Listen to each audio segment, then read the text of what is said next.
ఓం నమో వెంకటేశాయ. అందరికీ నమస్కారం అండి. రేపే సోమావతి అమావాస్య. సోమావతి అమావాస్యకు ఉన్న శక్తి ఏంటో, సోమావతి అమావాస్య రోజున పూజ ఏ విధంగా చెయ్యాలి, సోమావతి అమావాస్య రోజున శివుణ్ణి ఏ పూలతో పూజ చెయ్యాలి, ఏ పూలు శివునికి సమర్పిస్తే సోమావతి అమావాస్య రోజున భార్యాభర్తల మధ్య సఖ్యత ఉంటుంది అనేటువంటి పూర్తి ఇన్ఫర్మేషన్ని మనం ఈరోజు ఈ వీడియోలో చూద్దామండి. సోమవారం రోజున అమావాస్య వస్తే సోమావతి అమావాస్య అంటారు.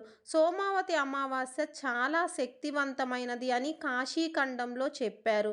సోమావతి అమావాస్య రోజున 2 కాకులు తెలియకుండానే శివాలయంకి వెళ్ళి శివాలయంలో ప్రదక్షిణలు చేసినవని, ఆ తరువాత జన్మలో ఆ కాకులు 2 శివుని ప్రమిద గణాల్లో స్థానం సంపాదించుకున్నవి అని కాశీఖండంలో చెప్పారండి.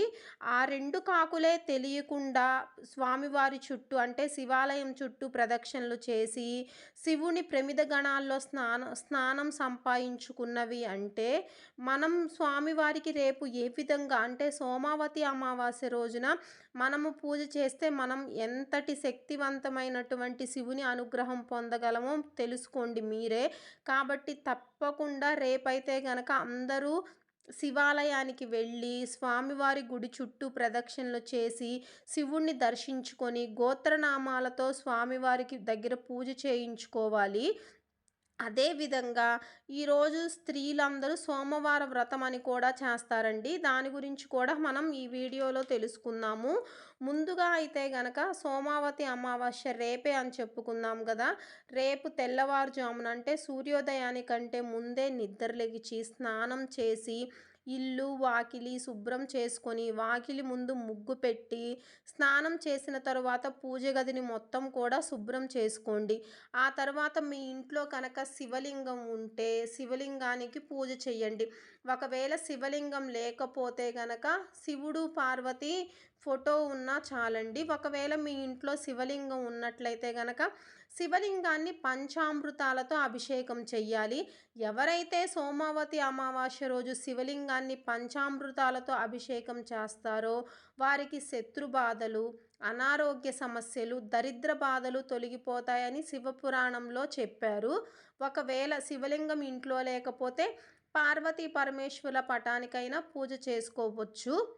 రేపు సోమావతి అమావాస్య రోజున మీకు వీలు కుదిరితే సూర్యోదయానికంటే ముందుగానే పూజ చేసుకోండి. ఒకవేళ మీకు వీలు కుదరకపోతే సూర్యోదయం కంటే ముందుగానే పూజ చేసుకోవడం వీలు కుదరకపోతే ఉదయం 9 గంటల లోపల కనుక పూజ చేసుకోండి.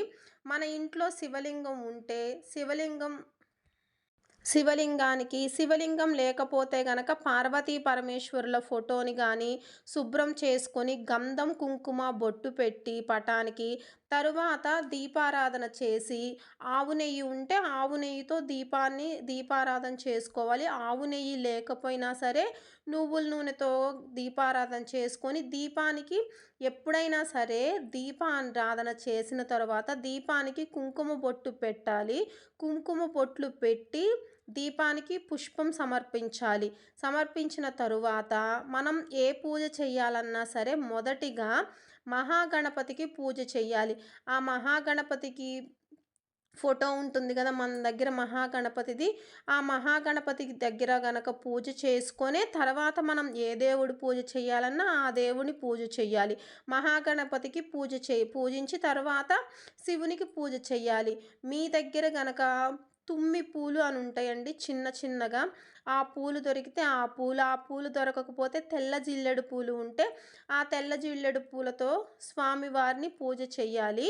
లేదా మందారాలు లేదా బిల్వదళాలతో అయినా సరే స్వామివారిని పూజించుకోవచ్చు.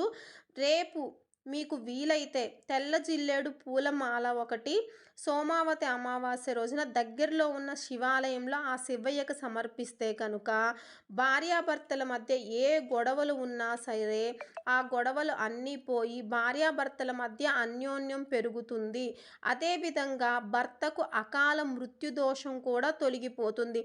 మీకు కనుక వీలుంటే తెల్ల జిల్లెడు పూల మాల ఒకటి దగ్గరలో ఉన్న శివాలయానికి వెళ్ళి ఆ శివుడికి సమర్పించండి. ఆర్థిక బాధలు, శత్రు బాధలు పోవాలంటే ఈ సోమావతి అమావాస్య రోజున మనం బిల్వ దళాలతో గానీ, మందార పూలతో గానీ స్వామివారిని పూజించాలి. బిల్వ దళాలు లేదా మందార పూలతో శివాష్టోత్రం ఉంటుంది గదా! శివాష్టోత్రం చదువుతూ స్వామివారికి బిల్వ దళాలు సమర్పిస్తూ పూజ చేసుకోవాలి.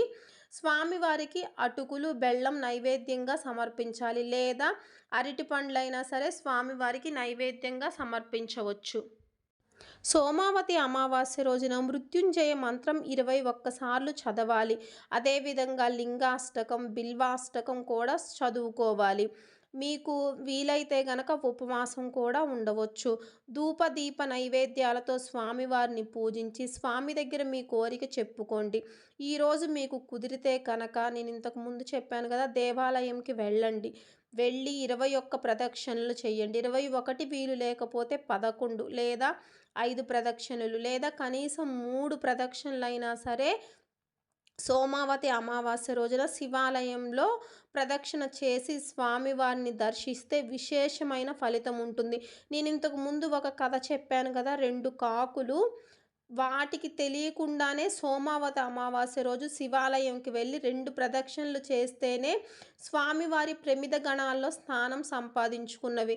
కాబట్టి మనం తెలిసి కూడా ఈ ఈ విధంగా స్వామివారికి ప్రదక్షిణలు చేస్తే గనక విశేషమైన ఫలితం అయితే కలుగుతుంది. అదేవిధంగా సోమావతి అమావాస్య రోజున కొంతమంది రావి చెట్టు చుట్టూ ప్రదక్షిణలు చేసి సోమావతి అమావాస్య వ్రతమని చేస్తారు. రావి చెట్టుకు పూజ చేస్తారు. మీరు రావి చెట్టు దగ్గరికి వెళ్ళి పూజ చెయ్యాలి అనుకున్నా కానీ ముందుగా అయితే గనక ఇంట్లో స్వామివారి దగ్గర దీపారాధన చేసుకొని స్వామివారిని పూలతో ఆ పూలతో బిల్వదళాలతో మీకు ఏ పూలు అనుకూలంగా ఉంటే మీకు వీలైతే ఖచ్చితంగా మందారాలు లేదా బిల్వదళాలు లేదా తుమ్మి పూలు లేదా ఇంతకుముందు చెప్పాను కదా, జిల్లెడ పూలతో స్వామివారిని అష్టోత్తరాలు చదువుతూ పూజించండి. అవేవి పూలు మాకు దొరకలేదండి, అదే పూలతో పూజించాలంటే దొరికితే పూజించండి. దొరకకపోతే మనం ఏం చేయలేం కదా అండి. మన దగ్గర ఏ పూలు ఉంటే ఆ పూలతో స్వామివారిని పూజ చేసుకొని తరువాత గుడికి వెళ్ళి తర్వాత అక్కడ రావి చెట్టు ఉంటుంది కదా, ఆ రావి చెట్టు చుట్టూ ప్రదక్షిణలు చేసుకోవాలి. నేను ఇంతకు ముందు చెప్పాను కదా, రావి చెట్టు చుట్టూ కొంతమంది సోమవారం రోజున వ్రతం చేస్తారు. ఆ వ్రతం చేయడం ఏ విధంగా ఏంటి అనేది చూద్దాం ఇప్పుడు. సోమవారం రోజున స్త్రీలు చేసేటువంటి వ్రతాన్నే అమసోమవార వ్రతం అని చెప్తారు. ఈ అమసోమవార వ్రతం మొట్టమొదట నందీశ్వరుడు చేశాడంట. స్త్రీలు 108 ప్రదక్షిణలు రావి చెట్టు చుట్టూ చేస్తారు. ప్రదక్షిణలు చేసేటప్పుడు ఒక్కో ప్రదక్షిణకు ఒక్కొక్క పండుని నైవేద్యంగా సమర్పిస్తారు. రావి చెట్టు దగ్గర ఉంచాలి. ఎండు ద్రాక్ష లేదా ఎండు ఖర్జూరం లేదా మీ శక్తి కొలది ఏదో ఒక పండు అయితే గనక ఒక ప్రదక్షిణ తిరిగి పండు అక్కడ పెట్టి మరొక ప్రదక్షిణ తిరిగి పండు అక్కడ పెట్టాలి. అట్లా 108 ప్రదక్షిణలకు 108 పండ్లు, ప్రదక్షిణ అనంతరం ఆ పండ్లన్నీ 108 పండ్లను ఎవరికైనా సరే దానంగా ఇస్తారు. ముందుగా రావి చెట్టు దగ్గరికి వెళ్ళి వ్రతం చేసేటప్పుడు ముందుగా రావి చెట్టు దగ్గరికి వెళ్ళి చెట్టుకు నీరు పోసి పసుపు కుంకుమ చెట్టుకి సమర్పించి దీపారాధన చేసి రావి చెట్టుకి 108 ప్రదక్షిణలు అయితే చేయాలి. ఈ విధంగా స్త్రీలు 108 ప్రదక్షిణలు చేసి ఎవరైతే ఈ విధంగా స్త్రీలు 108 ప్రదక్షిణలు చేస్తారో ఆ కుటుంబం చాలా బాగుంటుందండి. మీ పిల్లలకు కూడా ఏదైనా సమస్యలున్నా పోయి వాళ్ళు కూడా అభివృద్ధి అవుతారు. వీలైన అందరూ కూడా సోమ అమావాస్య రోజున 108 ప్రదక్షిణలు రావి చెట్టు చుట్టూ చేయండి. లేదు మేము వ్రతంగా చేయమండి, నార్మల్గానే రావి చెట్టు చుట్టూ ప్రదక్షిణలు చేస్తాము అంటే మీరు 11 లేదా 21 ప్రదక్షిణలు లేదా 5 ప్రదక్షిణలు అయినా సరే రావి చెట్టు చుట్టూ చేయవచ్చు. ఎటువంటి ఇబ్బంది లేదు. ప్రదక్షిణలు రావి చెట్టు చుట్టూ ప్రదక్షిణ చేయాలంటే మాత్రం ఉదయం పూట మాత్రమే చేయండి. వీలైతే ఉదయం 10 లోపే ప్రదక్షిణలు చేయడానికి ప్రయత్నించండి. అదేవిధంగా ఎవరైనా ఉపవాసం ఉండాలి అనుకుంటే గనక ఉపవాసం కూడా ఉండవచ్చు. మీ ఆరోగ్యం సహకరించి మీరు ఉండగలిగితే పగలంతా ఉపవాసం ఉండి సాయంత్రం ప్రదోష పూజ శివయ్యకు చేసి తరువాత వండిన పదార్థాలు స్వామివారికి నైవేద్యంగా సమర్పించి మీరు కూడా తినవచ్చు. అందరికీ అర్థమైందని అనుకుంటున్నానండి. ఒకవేళ మీకు దీనికి సంబంధించినటువంటి ఏదైనా డౌట్లు ఉన్నట్లయితే గనక కామెంట్‌లో తెలియచేయండి. తప్పకుండా నేను మీకు రిప్లై ఇస్తాను.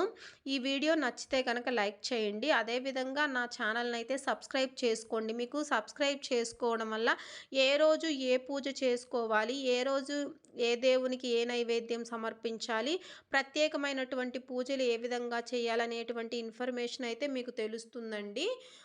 ఓం నమ శివాయ. హర హర మహాదేవ శంభో శంకర. ఓం నమ శివాయ.